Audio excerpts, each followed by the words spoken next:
amma alladziina aamanu fazadathum iimanan wa hum yastabshirun wa amma alladziina fi qulubihim maradun fazadathum rijsun ila rijsihim wa matu wa hum kafirun.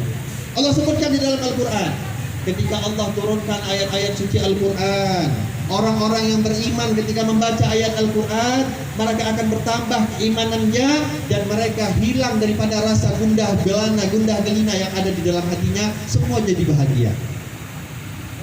Fa'ammal ladzina amanu fazadatuhum iimanan wa hum yastabshirun wa ammal ladzina fi qulubihim marad.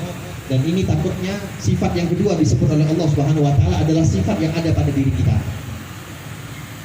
Adapun kata Allah Subhanahu wa taala, orang-orang yang hatinya kotor, tidak bersih, namun ketika dia membaca Al-Quran, fazadathum rijsan ila rijsihim. Kekotorannya bukan hilang, akan tetapi semakin bertambah. Ini buktinya kita semua. Ketika kita baca, buka handphone, internet, 2 jam, 3 jam kita baca, nggak bakal lepas ke kepala. Semua kita baca yang ada di internet. Facebook kita baca, Instagram kita baca, media-media online semuanya sanggup kita baca berjam-jam tanpa ada lelah mata kita. Namun ketika membaca Al-Quran, baru 5 menit udah tengok jam. Ketika membaca Al-Quran, niatnya 1 juz, mau baca 1 juz, baru lewat 5 menit udah ngelihat berapa halaman lagi habis 1 juz. Ini keadaan kita. Ini memang keadaan kita. Dan ini adalah kekurangan kita umat di akhir zaman. Oleh sebab itu seakan-akan Nabi Muhammad SAW itu memberikan pesan kepada kita, kalian orang yang ada di akhir zaman, pegang sama Al-Quran. Jangan kalian sibuk sama orang-orang yang menistakan Al-Quran. Kalian teriak-teriak itu penista Al-Quran. Ini kita di rumah kita menistakan Al-Quran. Di rumah kita bukan menistakan Al-Quran. Apa kita? Memang kita tak mengatakan Al-Quran itu ini salah Al-Quran ini, tapi kita membuat Al-Quran kita mahjura. Rasulullah SAW mengadu kepada Allah. Wa qala Rasul, ya Rabbi inna qaumi ittakhadhu hadzal Qur'ana mahjura. Rasulullah mengadu kepada Allah, ya Allah, bagaimana ini umatku, kaumku, mereka menjadikan Al-Quran sebagai pajangan mereka saja, tak dibaca Al-Quran tersebut. Ya ikhwan, ini bulan-bulannya Al-Quran. Ini bulan-bulannya Al-Quran. Ambil hidayah di dalam Al-Quran. Allah berikan taufik dan hidayah di dalam Al-Quran. Kalau anda mau cari hidayah, ambillah di dalam Al-Quran. Dan pesan kedua yang diperintahkan atau yang ditinggalkan oleh Nabi Muhammad SAW, wa'ti ala baiti, berpegang teguhlah kepada anak cucuku, kata Rasulullah SAW.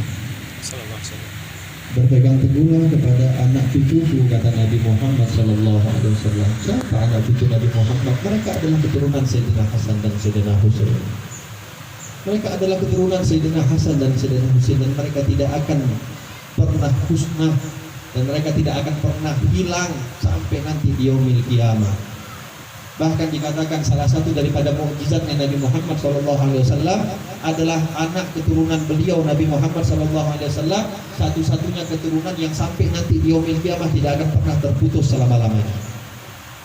Kata Nabi Muhammad SAW, kullu nasabin wa sababin yang gati'u yaumil qiyamah illa sababi was nasabi. Semua nasab, semua sebab itu semua nanti akan terputus di yaumil qiyamah kecuali nasabku dan sebabku, kata Rasulullah SAW. Ya ikhwan, di depan kita ada Habib Abu Bakar bin Husain bin Ali, salah seorang contoh yang ada di hadapan mata kita. Bagaimana cucu Nabi Muhammad SAW. Tadi kita katakan ada sebahagian golongan yang tidak fair, ada sebahagian golongan yang tidak adil di dalam menyampaikan hadis. Hadis yang kita sebutkan, kitabullah wa itrati ala baiti, kitabnya Allah, Al-Quran dan itrah, keturunan Nabi Muhammad SAW. Ini diriwayatkan oleh Imam Muslim dan Imam Tirmidzi. Akan tetapi golongan tersebut, dan ini yang menyebar di internet, dan ini menyebar di media sosial, dan ini menyebar di pengajian-pengajian, mereka menyampaikan kitabullah wa sunnati. Yang disampaikan pesan daripada Nabi Muhammad adalah kitabullah wa sunnati, kitabnya Allah dan sunnahnya Nabi Muhammad. Kita tidak salahkan hadis tersebut. Namun minta maaf, banyak ulama hadis pun yang meragukan derajat hadis ini. Bahkan dikatakan kalaupun bukan hadis tersebut hadis maudhu, hadis tersebut adalah hadis dhaif. Dan itu dimasukkan oleh Imamul Hakim di dalam kitab beliau Al-Mustadrak. Dan beliau tak mengklasifikasikan hadis ini, tak dimasukkan ke dalam hadis-hadis yang sahih, dipinggirkan oleh beliau. Akan tetapi kalau kita lihat di internet, itu yang paling menyebar. Namun kalau kita ahlu sunnah wal jamaah yang berpegang teguh kepada salafus sholihin, yang ilmunya bersanad kepada Nabi Muhammad SAW, gampang saja. Sebagian orang nanti akan berpendapat, kok dua hadis bisa bertentangan? Nabi Muhammad satu kali mengatakan kitabullah wa itrati ala baiti, kitabullah dan keturunan Nabi, kok di hadis yang lain kitabullah wa sunnati. Orang-orang yang awam yang gampang menyimpulkan masalah tanpa ada ilmu, tanpa ada sanad berguru dengan guru yang bersanad, gampang saja dia menyampaikan, oh berarti Rasulullah pelin-pelan, oh berarti Rasulullah nggak konsisten. Tidak. Kalaupun kita harus menerima hadis kitabullah wa sunnati, gampang saja kita menyelesaikan masalah ini. Kitabullah sepakat, dua hadis mengatakan kitabullah sepakat. Al-Quran adalah yang paling afdal yang diberikan oleh Nabi Muhammad kepada kita semua. Yang kedua, itrah ahli baiti di dalam satu hadis. Di hadis yang kedua adalah sunnati. Gampang saja kita menyelesaikan masalahnya. Bahwasanya para pemegang, para cucu Nabi Muhammad SAW, keturunan Nabi Muhammad SAW adalah orang yang paling teguh memegang sunnah Nabi Muhammad. Keturunan Nabi Muhammad adalah orang yang pegang teguh memegang sunnah Nabi Muhammad. Dan ini adalah contoh di depan kita. Contoh di depan mata kita adalah Habib Abu Bakar bin Husain bin Fiqih. Sebagaimana tadi kita dengarkan daripada manaqib beliau. Apa yang membawa beliau sampai ke negeri Aceh? Kenapa Rasulullah SAW sampai mengajak beliau, menyuruh beliau sampai ke negeri Aceh? Apa yang menyebabkan beliau sampai ke Aceh, ya ikhwan? Tidak lain dan tidak bukan teguhnya beliau dengan sunnah Nabi Muhammad. Sampai dikatakan di dalam manaqib beliau tak mau. Tadi dikatakan tiga orang bersahabat, Al-Habib Abu Bakar bin Husain bin Fiqih, Al-Habib Abdurrahman bin Syekh, Al-Habib Abdurrahman bin Mustafa Al-Idrus, dan satu lagi Al-Habib Syekh bin Muhammad Al-Jufri. Tiga orang bersahabat dari kota Tarim. Sebahagian riwayat mengatakan 4 orang. Yang satu lagi ditambah Syekh Abdullah Bagheri. 4 orang. Ada yang mengatakan 3 orang, sama saja. Mereka bertekad tidak akan mau ziarah kepada Nabi Muhammad kecuali mereka sudah mengamalkan apapun yang ada dalam kitab Bidayatul Hidayah, karya Imam Al-Ghazali. Dan ini lihat pelajaran bagaimana ulama Hadramut. Bukan kita meninggikan ulama Hadramut dibandingkan atau merendahkan ulama-ulama yang lainnya, tidak. Akan tetapi tidak ada ta'assub, tidak ada rasa apa namanya ta'assub dalam bahasa Indonesia ini. Apa bet? Ta'assub bet? Fanatik sama golongan. Tidak ada satu fanatik sama golongan. Kalau bukan ulama Hadramut yang buat kitab, gak mau baca, enggak. Imam Al-Ghazali bukan dari Hadramut. Imam Al-Ghazali bukan dari Yaman. Akan tetapi selagi ilmu tersebut bermanfaat, maka bacalah apapun ilmunya, bacalah apapun hadisnya, bacalah apapun yang disampaikan, asalkan ilmu tersebut bersanad dan bisa dipertanggungjawabkan. Maka dikatakan mereka membaca kitab Bidayatul Hidayah. Imam Al-Ghazali kita tahu banyak melakukan, banyak menulis kitab-kitab tasawuf. Kalau orang-orang pemula baca kitab Bidayatul Hidayah, orang-orang sudah kelas menengah baca Minhajul Abidin. Kalau kelas atasnya baru Ihya Ulumuddin. Kadang-kadang orang salah kaprah. Bidayatul Hidayah nggak tamat langsung baca Ihya Ulumuddin. Akhirnya nyesat. Ada tingkatan kalau kita mau belajar. Nah, sebab itu sama juga seperti golongan-golongan sekarang ini. Kitab-kitab ulama banyak, nggak mau pakai kitab ulama langsung Al-Quran dan hadis.